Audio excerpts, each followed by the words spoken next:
Hello, Whiskey Hobbit here, and today I'm reviewing Nikka Whiskey from the Barrel. So, this is quite a popular Japanese whiskey, you've probably seen it somewhere. I think it's basically just popular because it's a high strength Japanese whiskey, which you don't see that often, and it's also quite cheap and available, which again you don't see that often. It costs about £40, I think. So yeah, cheap, Japanese. Is it going to be good? I quite like it personally. I think it's quite good. It's a mixture, it's a blend. I don't think it's all malt, to be honest. I don't think, it definitely isn't. But it's a good mix. Yeah, I don't know what's in it exactly. I don't know if it's all Japanese, because again, with Japanese blends, you don't really know if you're going to be getting 100% Japanese whiskey in there, and quite often you don't. Nikka does own Ben Nevis distillery, so I know that they use it in their blend Nikka Black. I think it's called Nikka Black Label. What is it? Yeah, I think that's what it is. Yeah, because then they used to have a red and a white, and now they just have red and black. They're good. They're good. They're nice. But it's one of the things that's slightly frustrating with Japanese whiskey. Even some of the single malts, it's like, are they really Japanese? Because there's a Japanese whiskey I tried the other year, and I've never heard of the distillery. And it said it was 18 years old, and I was just thinking, is it really 18 years old? And then like 20 years old. I was just thinking, every other Japanese distillery can't do that easily at all. Most can't even do that at all because of how popular Japanese whiskey is now. But apparently it is, but don't know. It's all a little bit up in the air. There is a really good website I'd recommend trying to find. I can't remember the name of it, but basically it's a breakdown of all the Japanese whiskies you can get, and if they're Japanese or not Japanese, or if they're a mix, which I think is quite cool. Gives you an idea of what's going on. So anyway, back to this. So on the nose, but just to let you know, I bought this back in 2016, so it's not going to be necessarily identical to the current stuff, but it's going to give you an idea. This is bottled at 51.4% as well. And also something to just remember is this, as well as the black label and the red label, that's what they're called, isn't it? Pure Malt Black, that's it. They're all bottled at 500 millilitres. So effectively you're only getting 2/3 of a bottle, kind of. So it's £40, but then you add on half that, it turns to almost £60. So is it really worth it? That's another point that I completely forgot to mention.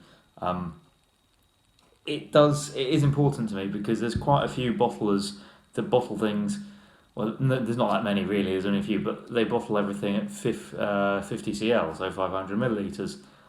And that's fine, but then you've always got to do just that little bit of maths in your head, because it's like, oh, okay, that's only £50, but then if it was a full bottle, it'd be nearly about £70 basically. And then think, would I pay that for that bottle? Yeah, it's a bit like that with anything that's smaller than a standard bottle size. You've really got to think, is it worth it? Because if it's something ridiculous, if it's getting to quite high prices, like £100, then you're looking at 150 for a full bottle almost. Is it worth it that much? Would you pay that if it was a full bottle? Or is it just the fact that it's a slightly smaller bottle, but a cheaper price, so it feels like you're getting a better deal, even though realistically you're not? Anyway, I'll actually review the whiskey now. The nose is quite nice and light and floral. Kind of like a hint of spice to it. Mango-y, Yeah, mango, orange, peely. Yeah. Yeah, that's what it is. It does remind me of some sort of like mango and grapefruit smoothie, weirdly. Really quite nice and sweet. Almost slightly grapey as well.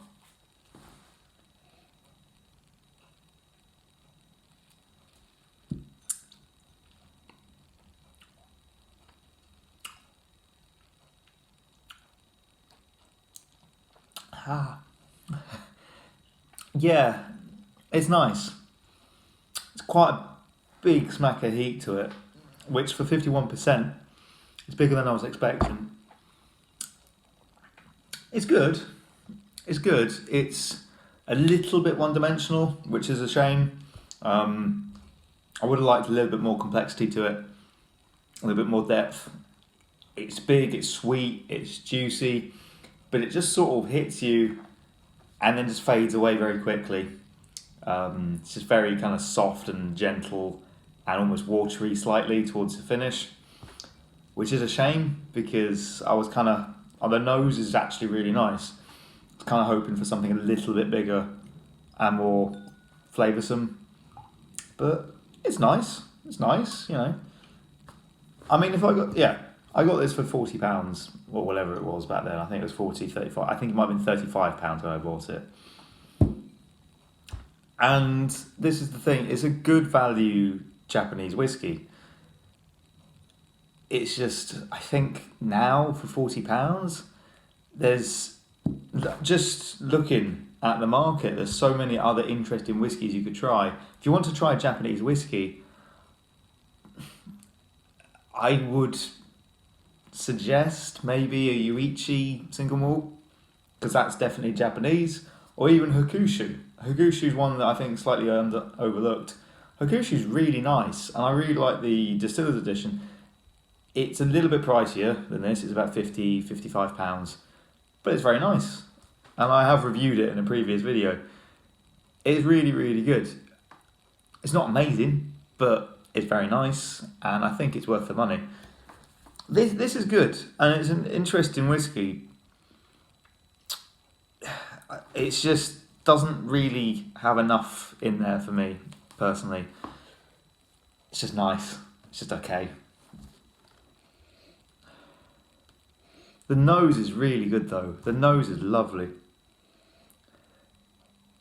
Really soft and juicy and yeah, that's really good. Kind of reminds me of some sort of fruity curry in a way because it's got spiciness to it as well. It's very good.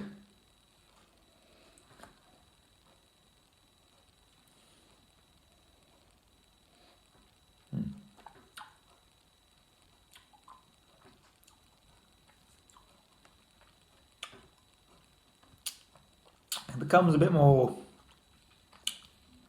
yeah, kind of like dark chocolatey with water.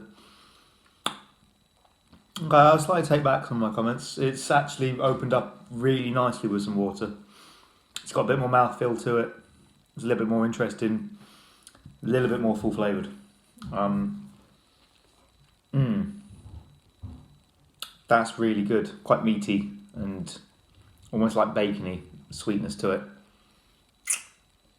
Okay, that's changed my mind a little bit. I was going to give this 78 out of 100. I'm going to give it 82. I think it's really, really good for what it is. I still think there's other things out there that are more interesting from Japan and maybe better value, but it is quite good value for money. It is available. I don't know what it tastes like now because it could be slightly different. It could be a different percentage. It could be different makeup. I don't know. I would imagine it's going to be quite similar, but it might be slightly younger stuff in there. I don't know. I mean, it does taste quite young and a little bit grainy. Not that that's a bad thing, just a little bit. So yeah, 82 out of 100. It's not too bad. And next time, I don't know what I'm going to be reviewing because I keep on saying I'm going to review this and that, and then I'll go completely off brand. It could be another Japanese whiskey, it could be an Islay, or it could be just something else. I don't really know what yet. Basically anything. And until next time, good stuff.